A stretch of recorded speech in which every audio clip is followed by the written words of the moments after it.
Hola, ¿cómo están? Un abrazo con todo mi cariño, como siempre, a cada uno de ustedes.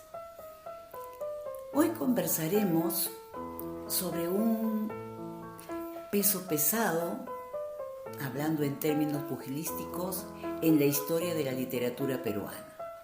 Un personaje que no solo destacó en este campo, sino que también fue periodista, filósofo y crítico, sobre todo.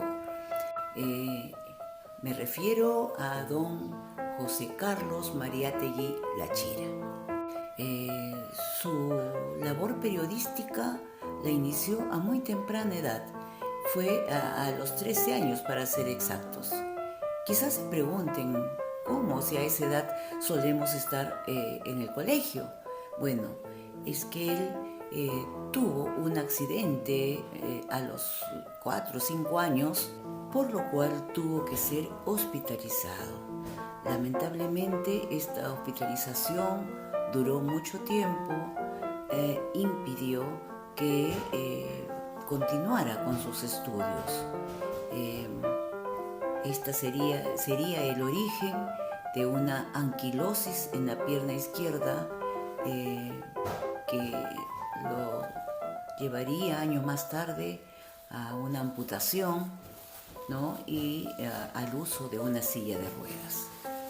Sin embargo, esto no amilanó a nuestro gran personaje, sino que buscó refugio en la lectura y logró una excelente preparación autodidacta.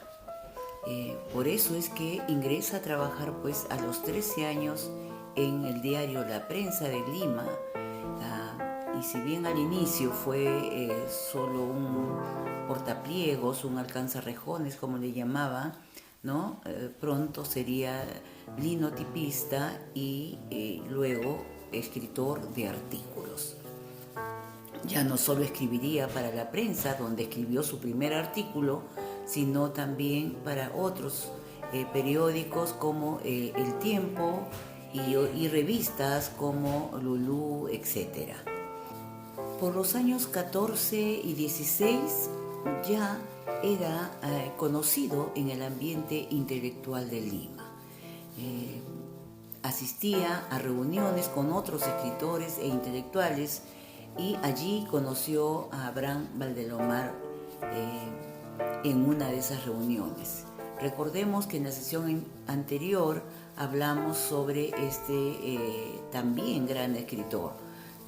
Fue el líder del movimiento Colónida, en el cual también estuvo José Carlos Mariátegui, y que años más tarde se referiría a él como una insurrección al academicismo. Pero es en 1918 en que Mariátegui ya demuestra un interés por los problemas sociales del país. Y es así que funda una revista, la revista Nuestra Época, junto con otro periodista llamado César Falcón. Y luego, un año más tarde, fundaría el diario La Razón. Desde estas plataformas es que se inicia como crítico, ¿no? Y un férreo crítico hacia el gobierno de Leguía. Y por eso diríase de él que fue el crítico más influyente en Latinoamérica durante el siglo XX. También se decía que no había un asunto mundial sobre el cual él no opinase, ¿no? Critica el militarismo y apoya la reforma universitaria y las luchas obreras. Por este motivo, Leguía, ¿no?, les otorgan una beca para Europa. Un investigador de apellido Malcón tiene otra versión, ¿no? Él dice que tanto Mariátegui como Falcón fueron como propagandistas del gobierno de Leguía y que eran pagados por hacer ese trabajo. Tal es así que Mariátegui termina como cónsul en Roma y el Falcón en Madrid. Los dos terminan en consulados peruanos. Como sea, este viaje a Europa fue de gran aprendizaje, según sus propias palabras. Allí tuvo oportunidad de conocer gente representativa de las diferentes ramas intelectuales, asistió a conferencias, participó en reuniones internacionales y asumió el marxismo como método de estudio. También se afilió al Partido Socialista Italiano. Tuvo la oportunidad de conocer de cerca, ¿no?, todos los movimientos revolucionarios que eran el pan de cada día en el continente europeo. Cuando regresa al Perú en 1923, ya viene casado con Ana Chape y con su primer hijo dentro de ese matrimonio. Continúa su faceta de periodista y de crítico al asumir la dirección de la revista Claridad, que había fundado otro grande del Perú, que fue don Víctor Raúl Haya de la Torre. Él fue exiliado, por eso lo dejó a él como director. Y allí nomás empieza a germinar su gran revista que lo identificaría por siempre, Amauta. Esta revista, que en un primer momento se iba a llamar Vanguardia, influyó grandemente en la cultura peruana contemporánea. Y es que en ella hubo un gran intercambio de ideas entre pensadores de diferentes nacionalidades, llámese filósofos, artistas, escritores e ideólogos.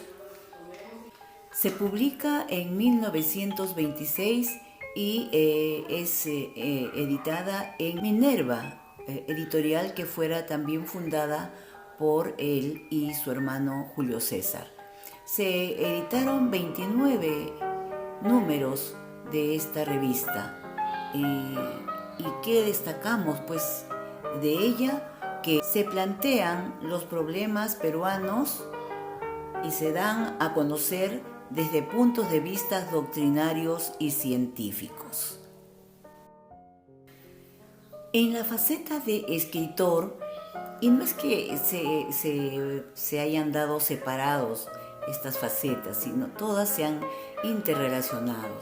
Pero para un mejor estudio es que hago esta separación entre comillas, ¿no?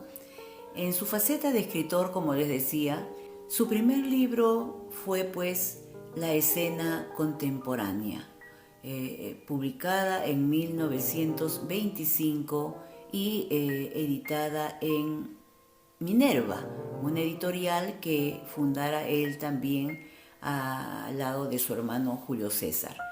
La escena contemporánea es una recopilación de ensayos donde habla sobre personajes, asuntos y pensamientos no conocidos hasta entonces y que causan pues un gran impacto en la sociedad peruana y latinoamericana.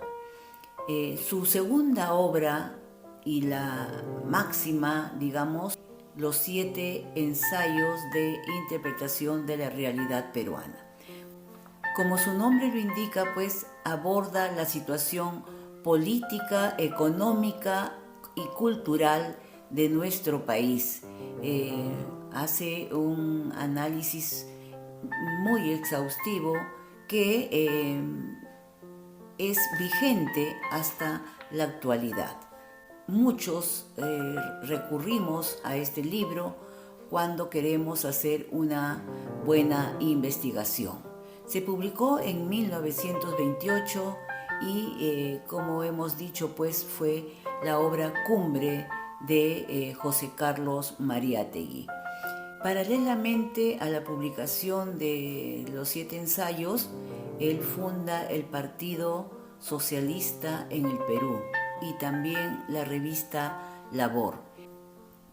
Dejó muchas obras sin terminar que luego sus herederos las publicarían, como por ejemplo En defensa del marxismo en 1955. También dejó muchos ensayos, ¿no? Artículos periodísticos, y todas sus obras han sido recopiladas, digamos, en 20 volúmenes. Actualmente la casa donde vivió los últimos días de su vida es una casa museo, donde encontramos pues mucho de la trayectoria en todas sus facetas de José Carlos Mariátegui. En cuanto a la faceta de filósofo, de pensador, la he dejado para el final. En primer lugar porque no entiendo mucho de marxismo, entonces, y sabemos que él fue un marxista, mucho más apegado a la tercera internacional leninista, ¿no? Incluso se le considera como el primer marxista en Latinoamérica, y también se valora su deseo de realzar, de luchar por la masa indígena, a quien considera el verdadero proletariado. Si yo quisiera resumir su pensamiento, fue como muchos, un crítico de las injusticias sociales, y que, como todos creo, o como la mayoría, quisiéramos desechar esa desigualdad. Quiero leerles algo que dijo el profesor universitario Jorge Valenzuela. Si me permiten, se los voy a leer. Dice: Mariátegui es una línea dentro del marxismo latinoamericano que la historia oficial tapó y que no se lee lo suficiente como se debiera. Para Mariátegui, la literatura debe tener un trasfondo político y socioeconómico. La vanguardia no solo debe quedarse en denuncia, sino también advertir los nuevos vientos de la revolución. Entendí también que él no estuvo de acuerdo con el comunismo. Cuando el Partido Socialista en Italia se dividió en el Partido Comunista, él se apartó, solamente quedó como el Partido Socialista, ¿no? Entonces tuvo una línea pues no comunista. Criticó el reformismo de la Segunda Internacional. Estuvo más cerca de la Tercera Internacional, que fue leninista. Él funda el Partido Socialista en el Perú. En 1929 logra todavía formar la CGTP, la Confederación de Trabajadores del Perú, ¿no? A consecuencia de la enfermedad que siempre lo tuvo postrado, podríamos decir, en la silla de ruedas, ocasiona su muerte en 1930 a la edad de 35 años. Con esto damos por concluida esta sesión. Espero pues que sea de utilidad para ustedes.